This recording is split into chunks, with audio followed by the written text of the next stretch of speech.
Hello guys, ನಾನು ಮತ್ತೊಂದು ವಿಡಿಯೋಗೆ ನಿಮಗೆಲ್ಲರೂ ಸ್ವಾಗತ. ನಿಮ್ಗೆ ಗೊತ್ತಿರುವಾಗ ನಾನು 10 ಡೇಸ್ ವಿಡಿಯೋ ಚಾಲೆಂಜ್ ಮಾಡ್ತಾ ಇದ್ದೀನಿ. ಅವತ್ತು ನಾನು ನಿನ್ನೆಯಿಂದ ಸ್ಟಾರ್ಟ್ ಮಾಡಿದ್ದೀನಿ, ನಿನ್ನೆ ವಿಡಿಯೋ ಅಪ್ಲೋಡ್ ಮಾಡಿದ್ದೆ. ಇವತ್ತಿನ ವಿಡಿಯೋದಾಗ ಮಾಡಬೇಕಂತ ಬೆಳಗ್ಗೆ ಮಾಡ್ಲಿಕ್ಕೆ ಆಗಲಿಲ್ಲ, ಸ್ವಲ್ಪ ಕೆಲಸದಲ್ಲಿ ಬಿಸಿ ಇದ್ದೆ. ಅದಕ್ಕೆ ಮಾಡ್ತಿದ್ದೀನಿ ವಿಡಿಯೋ. ಏನಪ್ಪ ಅಂತಂದ್ರೆ ಇವತ್ತಿನ ವಿಡಿಯೋದಾಗ ನಾನು ಒಂದು ಬುಕ್ ಓದಲಿಕ್ಕೆ ಸ್ಟಾರ್ಟ್ ಮಾಡಿದ್ದೀನಿ. ಯಾವುದಪ್ಪ ಅಂತಂದ್ರೆ ಅಟೋಮಿಕ್ ಹ್ಯಾಬಿಟ್ಸ್ ಅಂತ. ಅದ್ರ ಏನು ಕೊಟ್ಟಿದ್ದಾರಂದ್ರೆ, ನಾವು ಪ್ರತಿದಿನ ಏನು ಕೆಲಸ ಮಾಡ್ತೀವಲ್ಲ ಅದ್ರಾಗ ಡೈಲಿ 1% ಏನಾದರೂ ಮಾಡೋ ಕೆಲಸದಾಗ ಇಂಪ್ರೂವ್ಮೆಂಟ್ ಮಾಡಿದ್ರೆ ನಮ್ಮ ಲೈಫಲ್ಲಿ ನಮ್ಮ ಲೈಫಲ್ಲಿ ಸಕ್ಸಸ್ ಆಗೋದು ಗ್ಯಾರಂಟಿ. ಹೆಂಗಂತಂದ್ರೆ ನಾವು ಇವತ್ತಿನ ಡೈಲಿ ಬೇಸಿಸ್ನಾಗ ಏನು ವರ್ಕ್ ಮಾಡ್ತೀವಲ್ಲ, ಸಣ್ಣ ಪುಟ್ಟ ವರ್ಕ್ ಮಾಡ್ತೀವಲ್ಲ, ಅದು ನಮ್ಮ ಮುಂದೆ ಸಕ್ಸಸ್ ಅಂದ್ರೆ ನಮ್ಮ ರೂಟೀನ್ ಅದು ಹ್ಯಾಬಿಟ್ ಆಗಿಬಿಡ್ತದೆ ಅಂತ ಹೇಳ್ಬಿಟ್ಟು ಈ ಬುಕ್ನ ಹೇಳಿದ.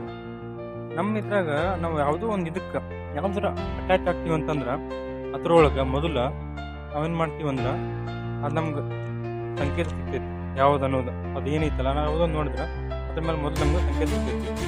ಆಮೇಲೆ ಅದನ್ನು ಮಾಡ್ಬೇಕಂತ ನಮ್ಗೆ ಇದಾಗ್ತೈತಿ, ಇಚ್ಛೆ ಬರ್ತೈತಿ. ಇಚ್ಛೆ ಬಂದ ಮೇಲೆ ನಾವೇನು ಮಾಡ್ತೀವಿ, ಅದು ಯಾವ ಥರ ಮಾಡ್ಬೇಕು ಅನ್ನೋದು ಪರಿವರ್ತನೆ ಮಾಡ್ತೀವಿ, ವರ್ಕ್ ಮಾಡ್ತೀವಿ ಅದ್ರ ಮೇಲೆ ಹೆಂಗೆ ಏನಾದ್ರು. ಆಮೇಲೆ ಏನಾಗ್ತದೆ ಅಂದ್ರೆ ರಿವಾರ್ಡ್ ಸಿಗ್ತೈತಿ. ಏನಂತಂದ್ರೆ ಅದ್ಮೇಲೆ ನಾವು ಮಾಡಿದ್ದಕ್ಕೆ ಏನಾದರೂ ಒಂದು ಇರ್ಬೇಕಲ್ಲ, ಏನೋ ಕೆಲಸ ಮಾಡ್ತಿರ್ತೀವಿ, ಅದು ಮಾಡಿದ್ಮೇಲೆ ನಮ್ಗೆ ಏನೋ ಒಂದು ರಿವಾರ್ಡ್ ಸಿಕ್ಕಿದ್ರೆ ಆ ಕೆಲಸ ಮಾಡೋಕ್ಕೆ ಇನ್ನೂ ಮಜಾ ಬರ್ತೈತಿ ಅಂತ ಹೇಳ್ಬಿಟ್ಟು ನೋಟ ಹೇಳ್ತಿದ್ದಾರೆ. ಹಿಂಗೆ ಈಗ ಸ್ಟಾರ್ಟ್ ಮಾಡಿದ್ದೀನು. ಇನ್ನು ಡೈಲಿ ಏನೋ ಓದ್ತಾನಲ್ಲ ಅದ್ರ ಬಗ್ಗೆ ನಿಮ್ಮ ಮುಂದೆ ಶೇರ್ ಮಾಡ್ಲಿಕ್ಕೆ ಟ್ರೈ ಮಾಡ್ತಿರ್ತೀನಿ. ಇವತ್ತು ವಿಡಿಯೋದಾಗ ಹೇಳಕ್ಕೆ ಪ್ರಯತ್ನ ಪಟ್ಟಿದ್ದೀನಿ. ಮುಂದಿನ ವಿಡಿಯೋದಾಗ ನೆಕ್ಸ್ಟ್ ಪಾರ್ಟ್ನಾಗ ಇನ್ನೂ ರೆಗ್ಯುಲರ್ ವಿಡಿಯೋ ಮಾಡಲಿಕ್ಕೆ ವಿಡಿಯೋ ಸಬ್ಮಿಟ್ ಮಾಡ್ತೀನಿ.